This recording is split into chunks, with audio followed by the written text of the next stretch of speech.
Vértice TV, con el alto auspicio de Universidad Austral de Chile, presenta La Entrevista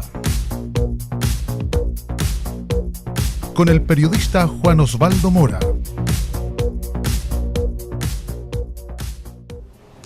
Bien sabemos las complicaciones que dejó este sistema frontal ocurrido justamente el 1 de mayo y que evidentemente las obras públicas, la conectividad se ha visto seriamente afectada, sobre todo en comunas como Cochamó, Gualeguay, incluso la parte sur de la comuna de Puerto Montt. Estamos hablando fundamentalmente de la Ruta 7 o Carretera Austral. Por eso queremos conocer cuál es la evaluación que hace el Ministerio de Obras Públicas a través de su ministro, Juan Andrés Fontaine. Gracias por estar con nosotros. Sabemos que ha tenido una jornada intensa, incluso un sobrevuelo, se viene bajando prácticamente de lo que fue la evaluación aérea. ¿Cómo está la región de acuerdo a lo que han visualizado? Bueno, efectivamente la región ha sufrido un frente de mal tiempo, un sistema frontal de mucha intensidad. Fue breve, ya pasó ya, se fue hacia el norte, pero fueron 24 horas en que las precipitaciones fueron muy intensas y fueron además con una característica, esta fue una lluvia temprana en el invierno, claro.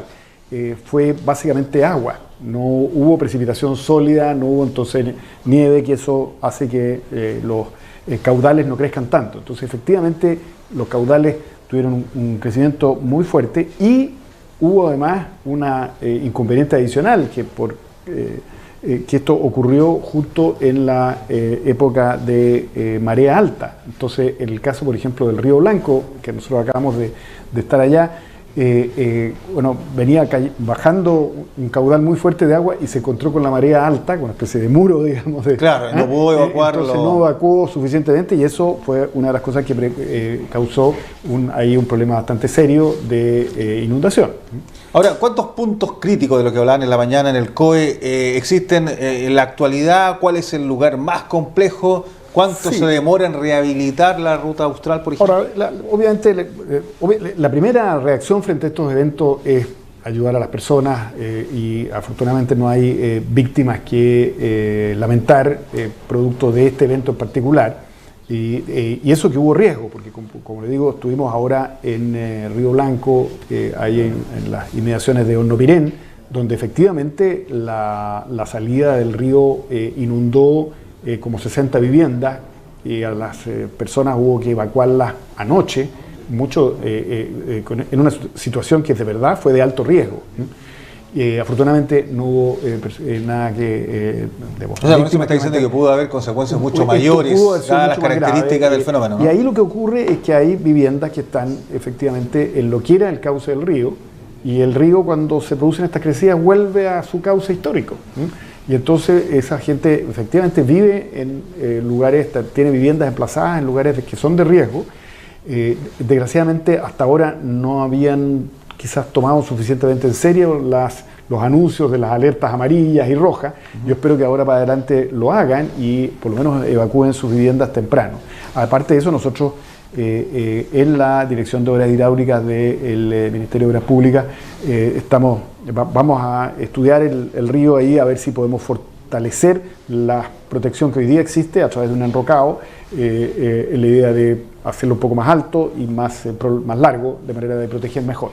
Así que eso en cuanto a personas. Ahora, en cuanto a la pregunta suya de la conectividad. ¿Y cuál es probablemente la ruta más compleja? Claro, detectamos 21 puntos problemáticos, de los cuales 15 son probablemente cortes de las rutas. Quizás lo más grave desde el punto de vista de conectividad es lo que pasó en Cardenal Zamoré, en la provincia de Osorno.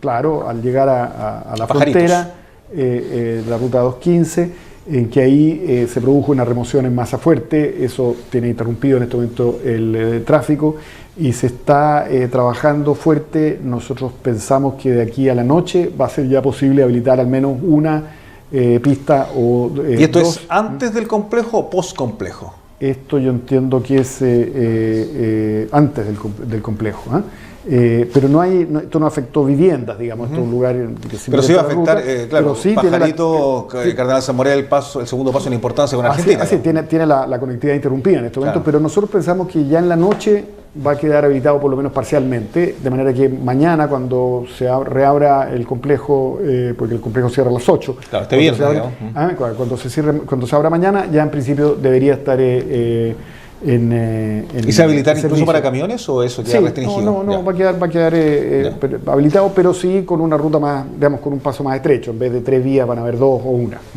Eso probablemente es lo más grave. En segunda instancia yo mencionaría lo que pasó en el colapso del puente San Ramón.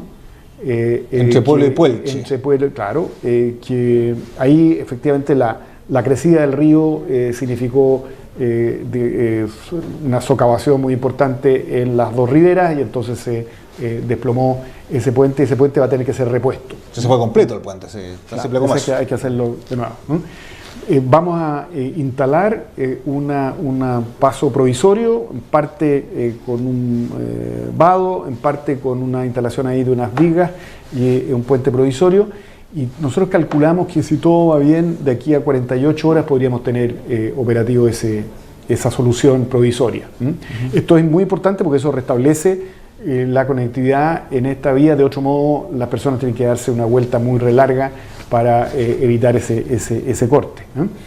¿Y en el resto de la ruta hacia Gualeguay, lo que sobrevolaron, digamos? Nosotros sobrevolamos ahora Gualeguay, llegamos hasta Pichanco. En Pichanco se produjo una remoción en masa, es una caída muy fuerte de material que interrumpió una ruta vecinal, o sea, no de gran importancia en materia de conectividad, pero durante la ruta 7, o sea, entre Horno-Pirén y ese punto, hay varios cortes pequeños que tienen la ruta 7 interrumpida, y eso se está empezando a trabajar para reponer la conectividad.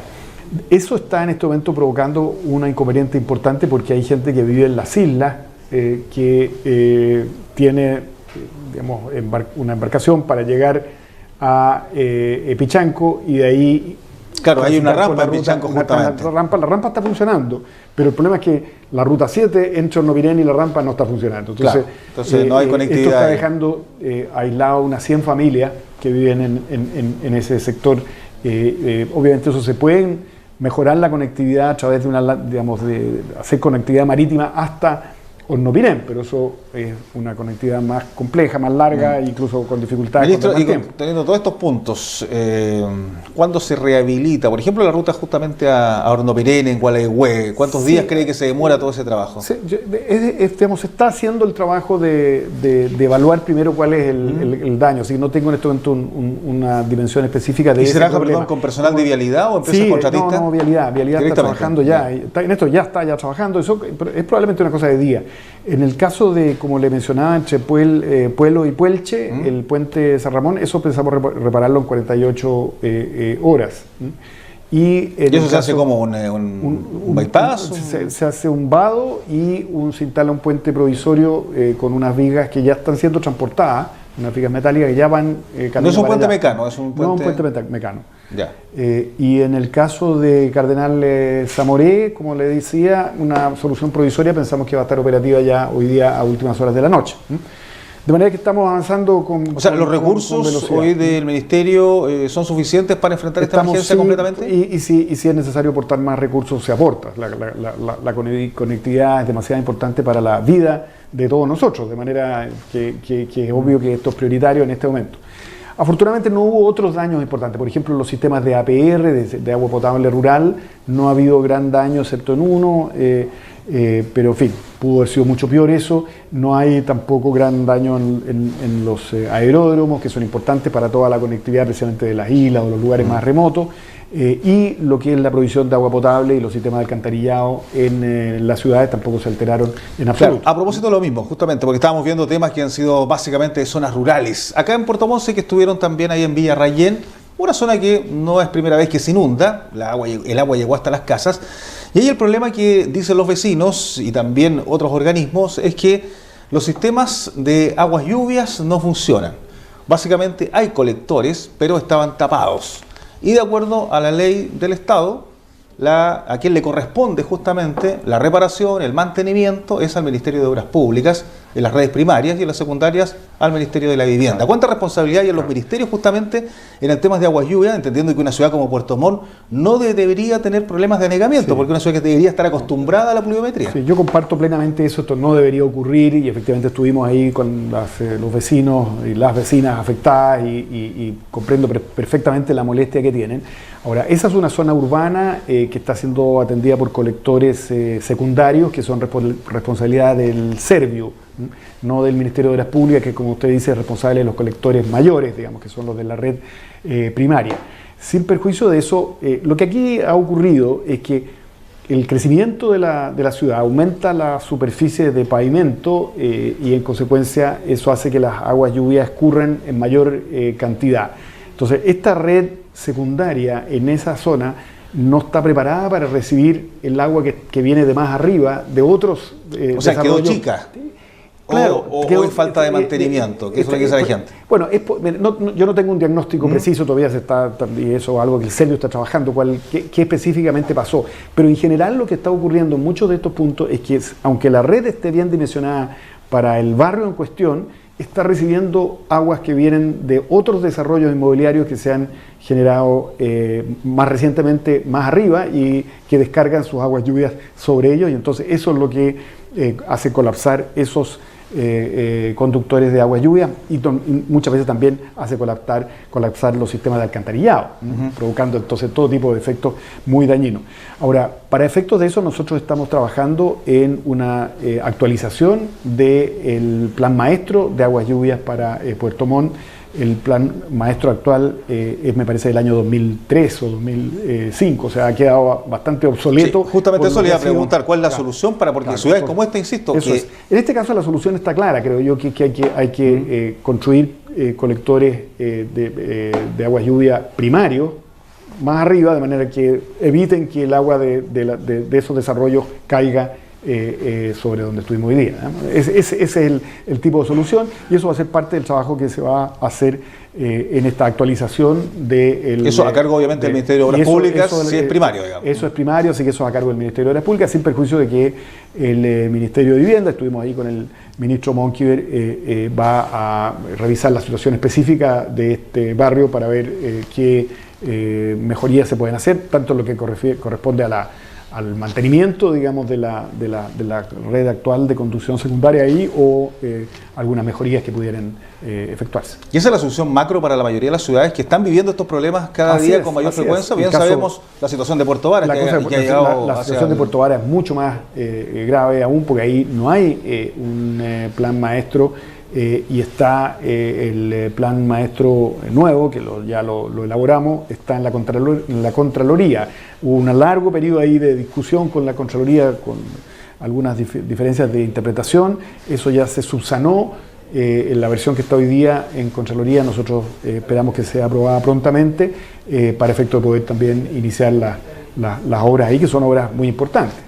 Estamos trabajando también en una posible modificación legal, porque hoy día todo este tema de las aguas lluvias es responsabilidad, cuando son de la red primaria, del Ministerio de Obras Públicas, pero el grado, la magnitud de las inversiones necesarias es muy alta. Nosotros calculamos que la inversión necesaria corresponde a 20 veces lo que se gasta en un año en este momento, en eso, lo que se invierte en un año. Entonces, ¿Y esa modificación podría ir para dónde? Para incorporar al sector privado en esto. Privatizar, privatizar igual como se privatizó el alcantarillado. Claro, a través de concesiones, un sistema de concesiones que pueden ser las mismas concesiones sanitarias actuales o otras concesiones, como hay concesiones de embalses o de otras obras de semejantes, digamos, en las cuales se le encarga a un concesionario hacer la obra que se estima conveniente y se le paga a través del tiempo, digamos. De lo contrario, los recursos no alcanzarían.